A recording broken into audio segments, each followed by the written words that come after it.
I think that what's valuable is to start looking at, if you're in the fitness industry as a provider, so you're a coach, you're a gym owner, it's which way do you see yourself going? Do you see yourself going down the path of developing the best experience and attracting clients? Or do you see yourself going down the path of providing the best value, the best coaching value, and attracting clients? At Active Life, we believe that the healthcare clinic of the future is the gym. Everybody starts with the best case scenario in mind. Never sell anything to anybody who is not in the market for what you have. The only reason we work out is to create the opportunity to recover. And the healthcare provider of the future is the coach. And this is why you guys need to get paid well, because what you're doing is really, really hard work. Can I start this in a weird German accent? Why would you do that? All right. Welcome back to Turning Pro and the Active Life podcast. I'm Larry Gaier, and we're here with Dr. Sean Pastuch. What's up, guys? We're going to talk about cleavage. Let's talk about cleavage.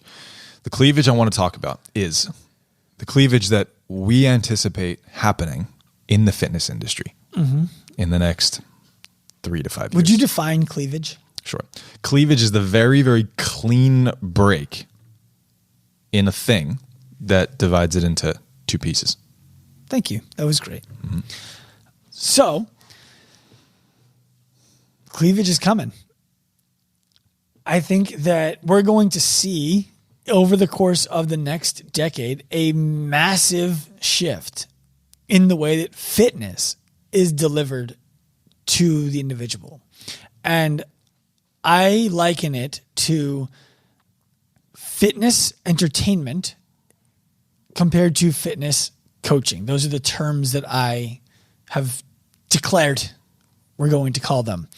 The fitness entertainment business is going to be the business that sells experience. It sells fun. The novelty of exciting new exercises that are fun. Well, new exercises, new environments to do those exercises in, high energy. Got it. Just, fun places to be. Gotcha. They're going to compete on how fun can we make this? Period. So selling the experience. They're selling the experience. It's convenient. It's fun. It's easy to show up. Maybe not easy to do, but it's easy to show up. The other side of the business is fitness coaching.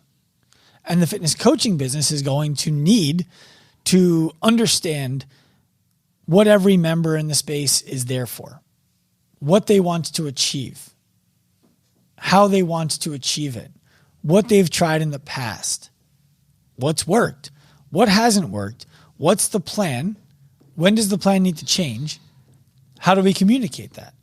All of those things are going to need to happen in the fitness coaching business. So fitness coaching is where shit gets done. They're both where shit gets done. I think that it would be a mistake to look at the fitness entertainment business and assume that people are not going to get results in it. They are. They're getting results there now. It's if we look at a broad scope of 10,000 people attending both, I think that the assumption can be made, and reasonably so, that the results are going to happen faster, more dependably, and more consistently in the fitness coaching business than they are in the fitness entertainment business. That makes sense. And they're going to be more pronounced. You're going to see much more pronounced result coming from a coached environment than you are coming from a guided environment or a supported environment that is the best possible scenario in the entertainment business. That makes sense. Right? So I want to give 2 really clear examples of the difference. The difference between a fitness coaching let me start here. A fitness entertainment business that everybody knows right now that is doing a really good job is Peloton. There is no argument that Peloton is providing world-class fitness. I'm sorry, it can't be made. The instructors don't know the members. The members have never talked to the instructors. There's no ability for assessment to occur, at least today. It is everybody is doing the same thing at the same pace. Now, scale to your best, whatever. It's the same workout. and it's fun. I don't know if you've ever taken a Peloton class or seen a Peloton class, but it is good. It's really good. On the spectrum, we go from a Peloton class where nobody knows anybody all the way to a one-on-one personal training session in a highly specialized facility. That doesn't mean that either is the only way to perform that part of the industry. You follow me there? It's a spectrum, and somewhere the line gets blurred. Right. So we're talking about, on one end, we have someone who is showing up for an experience, and they might get generalized results from it. The other end, they probably will get generalized results from it. And 1 out of 1,000 for whom it's going to be exactly what they needed to transform the thing, it's going to happen. On the other end, we have someone who is hyper-focused on one person for a period of time and is providing a totally customized process for them to achieve what they're looking for. It's the idea of this. It's if 1,000 people come and do the same workout, someone's getting exactly what they need, like you described. A larger subset are getting most of what they need. An even larger subset are getting some of what they need. So what's going to happen? Professionals are going to have to choose direction here? Is there going to be like a no man's land? Yeah, I think that there is. And it's kind of like when you're looking at pricing. You don't want to be the one in the middle. Right.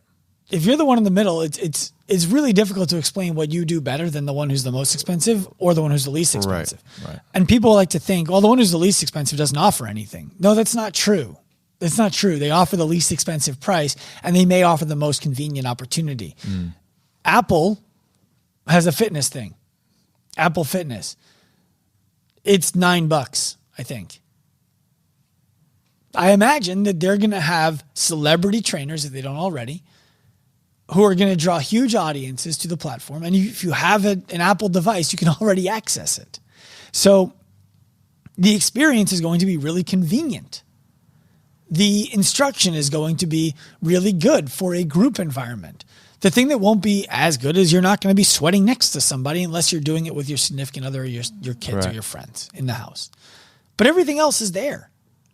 And that's not like if you own a group fitness studio where you're doing things that are happening on Apple Fitness, the only way for you to compete is to make the in-person experience so much better than the online version of the same thing. And that's hard to do. So I think that what's valuable is to start looking at, if you're in the fitness industry as a provider, so you're a coach, you're a gym owner, it's which way do you see yourself going? Do you see yourself going down the path of developing the best experience and attracting clients? Or do you see yourself going down the path of providing the best value, the best coaching value, and attracting clients? The difference will be on the experience side, the entertainment side, you're going to be either competing on the amount of touch points of experience that somebody can have when they walk in, that it's recognizable. The way Orange Theory did it with the lights. It's like, okay, you're obviously in an Orange Theory. I talk about this when I go on vacation with Kim. I'm like, I don't want to go anywhere on vacation that if I closed my eyes and opened them when we got there, I wouldn't know where we were. Or I wouldn't recognize that we were clearly in a different land. Does that make sense? Perfect sense. The gym's going to need to be able to do that too. If they don't... We're talking about on the entertainment side. On the entertainment side. If a business doesn't clearly enough identify their character, what makes them them, that creates the experience, then you're going to find it really difficult to explain why you're better than the myriad of options that people have. Right. The coaching business won't have that same barrier. Their barrier will be minimum. It's going to be, it needs to be clean. You need to have the equipment. It needs to feel professional. Next, your barrier is going to be, whoa, that's expensive. So the entertainment side is really going to be defined by what flavor of experience is the consumer looking for, whereas the coaching side, the conversation is around the depth and intensity and breadth of which you want a problem solved. Yes, and I think that you can start to look at where the line starts to gray a little bit, where the break is not as clean, is when we start to look at places that have coached group fitness the best version of coaching that they can possibly do in a group environment. I believe that they would skew more towards the experience than they would skew towards the coaching, because people are likely coming in for the experience that they're getting. They're coming in for the community. They're coming in for the excitement. They're coming in for the energy. They might have a better experience because the coaching is better at this experience facility, but the coaching there is never going to be as good for each person as it is in a place where the entire focus is coaching. Right. Does that make sense? Yeah. It's totally different.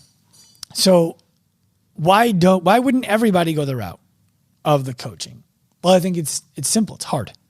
It's really, really hard. You don't have the time in a group environment to identify the needs that every member in the gym has and charge them the same thing you're currently charging. So you need to justify raising your prices. And many of the people in your gym are getting what they would call good results. Mm-hmm. What do you do? It's a really difficult decision to make. And I don't think that coached fitness has to be done one-on-one. I talked about JL Holdsworth on another podcast. I had him on a podcast. His place is not all one-on-one. It is definitely coached fitness. Mm. Does that make sense? Yeah. You're talking about groups that are providing a level of coaching that clearly puts it in the coaching side of things. Yes. So I'll give you an example of something that he does at his facility that makes it a coaching business and not an entertainment business. They squat. Okay. They squat to the depth of the sport that you are coming in to get better at requires. So they don't squat all the way ass to grass just because you're capable of doing it. Right. If you are a linebacker who shows up at the spot athletics with JL Holdsworth, he's focusing on you being as strong as possible. Top half of a squat. Yes. Basketball players need to go, a quarter? I didn't ask him. Right. But that's coaching. It's not, we all do this because it's good for the joints. Right. It's, you're here for a specific outcome.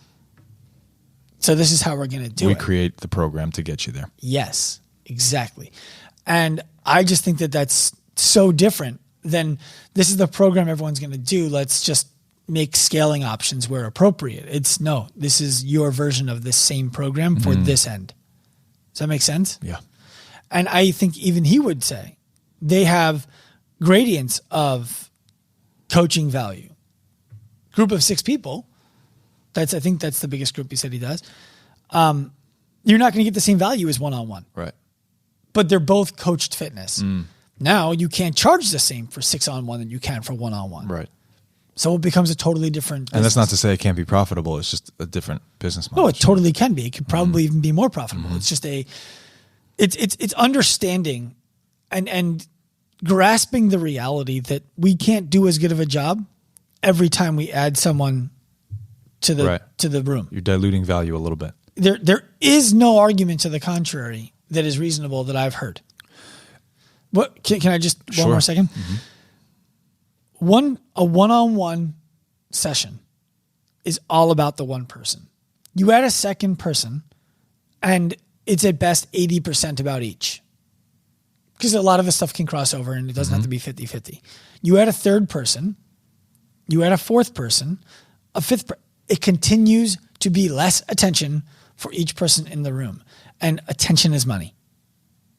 It's less valuable. There's no, I welcome anybody who wants to discuss this with me and open my eyes to a way in which it can actually be more valuable. With the exception being, this is what the person will do. And if the person won't show up for one-on-one or won't pay for one-on-one, this is better than one-on-one. I concede that. Other than that, I'm yet to hear a good argument. Yeah, and to make sure, this is in the half that we're talking about as fitness coaching. For the person who's interested in the value being the experience of a group environment, we're talking about fitness entertainment. Yeah, and that's going to require volume. It's going to require real volume because you have Peloton, you have Apple Fitness, you have Orange Theory. You're going to have more and more boot camps popping up. You have CrossFit gyms that just, if you're a CrossFit gym and you do a group workout every day and there's no one-on-one training and there's no assessment, it doesn't matter how well you scale, you are at the very edge of fitness entertainment. People come because the community is great. They come because the coaching is good. They come because they're getting good results. You understand that you're leaving opportunity on the table, and that's okay. Maybe those people wouldn't come if you had a different business model. Mm-hmm. It's not a question, though. You could do a better job for each of those people if you offered them more than just coming to the group every day. Mm. Group is great. It's the best form of entertainment. Right. And so people are going to have to decide, what doesn't each provide? Mm-hmm. What would I like to be able to provide? What do I want to be doing for people? Yeah, and look, there's elements of entertainment in the coaching side too, because I was thinking about a way to describe why the CrossFit gym that only does group class and doesn't assess anybody, does no one-on-ones, is a version of entertainment. And what immediately came to my mind was anyone who's ever coached in a CrossFit gym has memories of people being like, "Can you change the music?" It's like, "Are you here for the music? Did you show up because of the music?" Yeah, in part, they did. Right? They showed up because it's a fun place to be. The energy is good. It keeps them inspired. I think that happens much less so in the one-on-one environment. In fact, I've seen you train countless clients in this room with no music. And I think that you could probably make the experience even better for them by having some ambiance of lighting and music and whatever. But it's not a top of mind for them. It's not what they're coming for. Right. So that's where there's gradients of it within the coaching business too, because it's, well, yeah, not only is it amazing coaching, it's also an amazing experience. Hey, maybe I'll try some music. Yeah, get some dimmers. But you follow what I'm describing. Yeah, perfectly. It's, what are they coming for? Are they coming for the experience, or are they coming for the coaching? And I think that if you were honest with yourself, you would know the answer. And most people are going to have to everyone who wants to be in the fitness business is going to need to decide, what does my heart and my gut and my head tell me that I would love to do? Mm-hmm. And all right, I got to go get good at that and figure out how to make it happen for myself. I need to learn all the processes involved in making that an effective business so that I can do the thing that I want to do, that I believe is important for me to be able to provide people. Yeah, and make a living in it. Mm-hmm. That's it. The cleavage is coming. I want you guys to be ready for it. I hope you enjoyed this episode of the Active Life podcast. If you did, please be sure to head to wherever you listened to it and give us a quality review, as well as 5 stars if you can spare them. If you want more from us, feel free to follow all of our social media accounts at Active Life Professional, Active Life RX, and Dr. Sean Pastuch on Instagram. Remember, at Active Life, we believe that the healthcare clinic of the future is the gym, and the healthcare provider of the future is the coach. We also believe that future is now.